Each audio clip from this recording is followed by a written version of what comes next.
Para po sa devotion natin patungkol sa Son of Man. Alam niyo po ba na ito ang favorite term or title ng ating Panginoong Jesucristo na ina-apply niya sa kanyang sarili? Son of Man. Now, pag sinabi nating Son of Man, ang naiisip agad natin, anak ng tao? Ibig sabihin, ano lang yan? Tao lang yan, no? Minsan di natin naiisip na may kumbaga may undertone yun na pagka-Diyos. Pero alam nyo po, sa panahon nila, pag sinabi mong Son of Man, ang naiisip nila, God-like.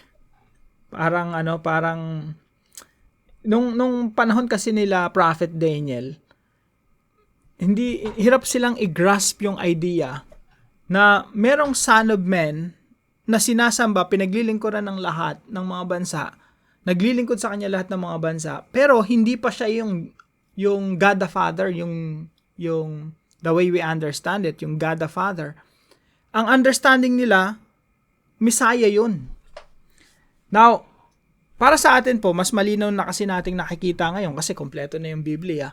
Alam na natin na yung Son of Man, He is the Messiah. Dito po sa Daniel chapter 7 verse 13 and 14, ito po yung vision ni Prophet Daniel patungkol sa Son of Man. So, ito yung pagsasalarawan niya nung nakita niya. Isipin niyo po si Prophet Daniel, mga 500 years yan before Jesus Christ. So, nakita niya in advance yung ascension ni Jesus. Si Jesus po ay nabuhay, namatay, pinako sa krus, inilibing, muling nabuhay, at siya po ay umakyat sa langit. Yung pag-akyat niya sa langit, yung mga disciples niya, tinitingnan lang siya, umaakyat sa langit, lumulutang. Hanggang sa, kumbaga, binalot na siya ng ulap, tapos nawala na sa kanilang paningin. Pero si Prophet Daniel, being a prophet, nakita niya yun in advance. Nakita niya yung Son of Man na yun, dinidescribe niya, like, sabi dito, was one like a Son of Man. So nakita niya yun, tapos yung Son of Man na yun, he approached the Ancient of Days. Pinuntahan niya yung Diyos Ama. So ito po yung nakikita niya. Sabi niya, in my vision at night, I looked and there before me was one like a Son of Man. Kaya yung Son of Man na po yan na yung understanding ng mga Hudyo na Messiah na darating. And by the way, napakadaming beses po yung ini-introduce ni Jesus Christ yung sarili niya bilang Son of Man. To the point na yung kausap niya yung high priest, nilarawan ni Jesus Christ yung sarili niya bilang Son of Man according to the Old Testament prophecy. Ginawa ng high priest, pinunit niya yung yung damit niya. Tanong, ba't niya pinunit yung damit niya?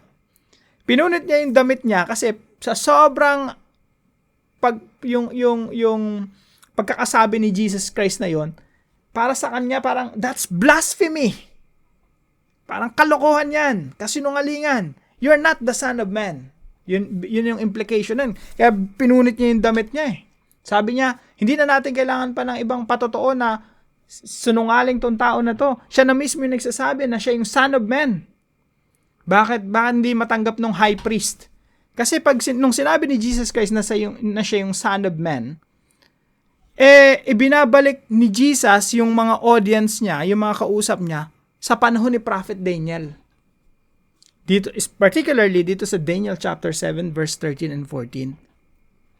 So sabi niya, there before me was one like a Son of Man coming with the clouds of heaven. Ito rin yung sinabi ni Jesus doon sa high priest. He approached the Ancient of Days and was led into His presence. Yung mga, isipin niyo po, pag-akyat ni Jesus doon sa langit, He was led into the presence of God the Father. Kaya parang, ang picture nito, parang merong entourage eh. Si Jesus Christ, yung mga angels, winelcome siya, pinapalakpakan siya, victory, tagumpay.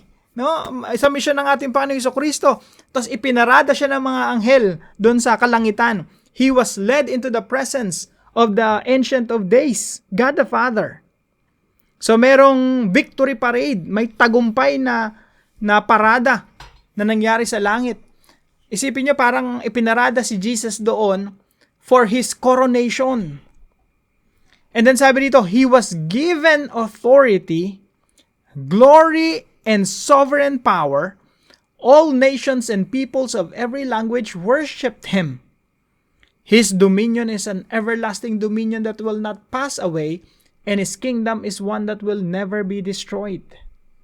Napakaganda po, no? Merong coronation. Tapos yung kingdom, ibinigay sa kanya. Tapos yung kingdom niya dito sa earth, kasama yon, mag-a-advance dito sa mundo at lahat ng mga bansa sasakupin ni Kristo. Yan po yung implication yan. Kaya napakaganda po na theology yan eh.